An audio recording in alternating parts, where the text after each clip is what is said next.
Shqipëria po përjeton një val të shpejt urbanizimi të përqendruar në Tiranë dhe në Bregdet.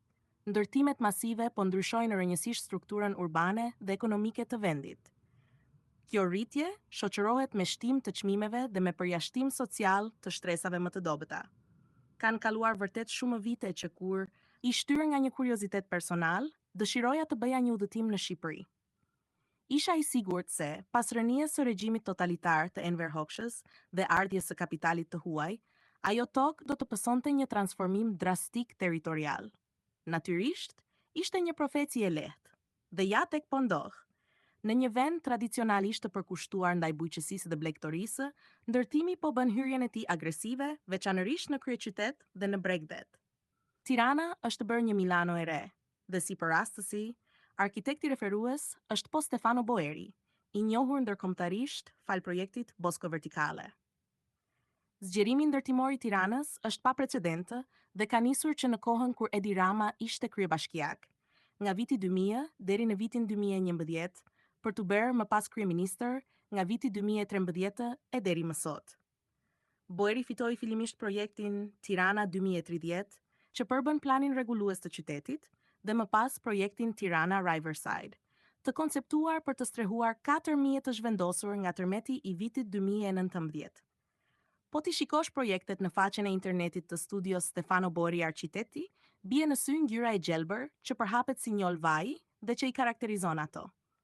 Megjithatë, portali Vox Europe raporton se sot në Tiranë numërohen 52.000 apartamente bosh.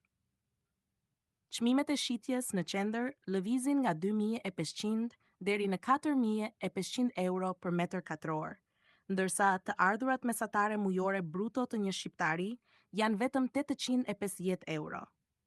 Është pothuajse e pamundur të gjesh një apartament me 2 dhoma me qira për më pak se 600 euro në muaj. Megjithatë, plani rregullues është konceptuar për të mirëpritur 1.600.000 banor, ndërkohë që Tirana mezi numëron 590.000. Ndërkohë, po vihet re dëbimi i shtresave më pak të pasura nga hapësira urbane dhe blerja e pronave nga të huajt. Krahasimi me Milanon është domethënës, me dalimin se këtu shtohet edhe fenomeni i pastrimit të parave, por shpërthimi i aktivitetit ndërtimor nuk kufizohet vetëm në kryeqytet. Nëse në vitin 2015 u dhan leje për ndërtesa të reja banimi me një sipërfaqe prej 50 km², në vitin 2022, kjo sipërfaqe arriti në 2071 km², më shumë se 40 herë më tepër. Dhe kjo prirje duket se do vazhdojë. Mos harroni se kjo po ndodh në një vend që po zbrazet. Midis viteve 2011 dhe 2023, Shqipëria ka humbur pothuajse gjysmë milioni banor. Atëherë, ku përfundon gjithë ky beton? Përgjigjja është e thjeshtë, kryesisht në industrinë me ndikimin më të madh mjedisor, atë të turizmit dhe veçanërisht në Bregdet. Ndërkohë, brendësia e vendit po bëhet gjithnjë e më pak e gjelbër.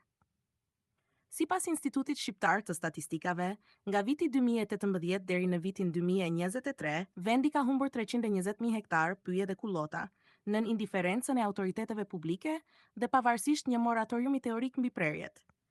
Importuesi më i madh i drurit është Italia, me 61%. Pra në Shqipëri kemi njëkohësisht shpëlëzim masiv në brendësi dhe betonizim në Bregdet, një kombinim potencialisht shkatërues. Le të ndalemi tani në jug të vendit, ku këto ditë ka tërhequr vëmendjen ndërkombëtare i shulli i Sazanit, i pabanuar, i rrethuar nga një det i kristallt dhe i shpëtuar për dekada nga spekulimet ndërtimore falë rolit të tij ushtarak. Gjatë regjimit komunist të Enver Hoxhës, u ndërtuan mbi 3.600 bunker dhe tunele nën-toksore, të projektuara për t'i rezistuar një sulmi bërthamor. Pikërisht këtu, dhëndri i Donald Trumpit, Jared Kushner, si përmarrës i pasur amerikan, dëshiron të realizojë një mega resort duke investuar $1.4 miliard. Kjo histori resoresh nuk është e re. Sot, kur flitet për investime turistike, rrallëherë bëhet fjalë për kampingje apo struktura të lehta. Në vend të tyre promovohen projekte gjigante me ndikim të rënd mjedisor, të destinuara kryesisht për elitën. Në vitin 2025, ati u dha një leje ndërtimi, e lehtësuar nga një ligj për investimet strategjike, i miratuar në vitin 2024. Ky ligj krijoi një kategori të re projektesh urbanistike, që mund të zhvillohen edhe mbi pronë publike dhe jashtë procedurave të zakonshme të tenderimit, ndërsa ndryshimet të tjera ligjore kanë zbutur kufizimet mbi zonat e mbrojtura. Ky operacion imobiliar, me një vlerë të parashikuar prej rreth 4 miliardë dollarësh dhe me kapacitet prej 10.000 shtetërish, do të shtrihej edhe në zonën e mbrojtur të Vjosë Nartës, pranë deltës së lumit Vjosa, një nga sitet natyrore më të çmuara të Evropës.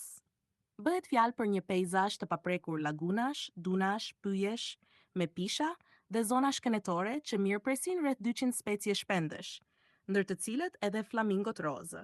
Në muajin prill u hapën logore me tela me gjemba dhe mjetet e rënda nisën punën, duke dëmtuar një pjesë të dunave. Në fakt, investimet nuk drejtohen drejt për drejt nga Kushner, por nga fondi i tij i investimeve, Affinity Partners, i mbështetur edhe nga kapitale të vendeve arabe, veçanërisht nga Katari. Kësaj i shtohet fakti se Shqipëria i është bashkuar nismave ndërkombëtare të lidhura me Donald Trumpin, ndërsa Ivanka Trump është parë në takime me Edi Ramen, i cili e konsideron këtë investim gjigant si një mundësi të rëndësishme zhvillimi. Megjithatë, jo gjithçka po ecën sipas planeve të qeverisë. Shqipëria synon antarësimin në Bashkimin Evropian dhe ky i fundit i ka kërkuar respektimin rigoroz të standardeve mjedisore. Për më tepër, 28 organizata mjedisore janë mobilizuar në mbrojtje të kësaj trashëgimie natyrore. Protestat janë zhvilluar jo vetëm në Shqipëri, por edhe në vende të tjera, përfshirë Italinë. Lëvizja është bërë e njohur me sloganin Shqipëria nuk është në shitje, dhe tashmë është pagëzuar si revolucioni flamingove. Rama ju përgjigj kritikave me fjalët: nëse nuk do të ishte Jared, askujt nuk do t'i bëhej vonë për atë që po ndodh në Shqipëri. Po ashtu, vlen të kujtohet se Affinity Partners synonte vitin e kaluar ndërtimin e një Trump Tower në Beograd. Projekti u bllokua pas një hetimi të prokurorisë serbe për shpërdorim detyre dhe falsifikim dokumentesh. Ndërkohë, SPAKU, Prokuroria Shqiptare kundër korrupsionit, e themeluar në vitin 2019, ka nisur hetime mbi ndryshimet e bëra në vitin 2024 në statusin mbrojtës të zonës dhe në pronësinë e tokave, ndryshime që i hapën rrugën zhvillimit turistik. Në përfundim, është e qartë se këto ngjarje po hedhin hije të rënda mbi imazhin publik të qeverisë shqiptare.